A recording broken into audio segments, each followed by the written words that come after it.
स्वादिष्ट खाने के शौकीन। जैसे ही वह गर्म जूड़े को पकड़ने के लिए उठी, तीली फिर से बंद हो गई और शाही दावत गायब हो गई। वह बहुत दुखी थी क्योंकि उसने उन स्वादिष्ट खाने का मौका खो दिया था।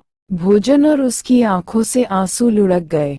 उसने एक और माचिस जलाई और इस बार उसने एक विशाल क्रिसमस ट्री देखा जो मोमबत्तियों, मिठाइयों, रंगीन गेंदों आदि से खूबसूरती से सजाया गया था। उस क्रिसमस ट्री को छूने के लिए उत्साह में हाथ उठाया, मैच फिर से बंद हो गया।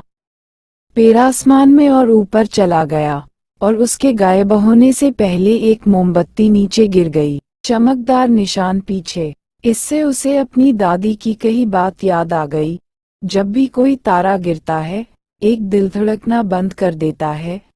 अब उसने एक और माचिस जलाई और रोशनी में अपनी प्यारी दादी को देखा। उसे अपने पिता के गुस्से की कोई चिंता नहीं थी और वह एक के बाद एक दियासलाई जलाती रही क्योंकि वह नहीं चाहती थी कि उसकी दादी इन चीजों की तरह गायब हो जाए।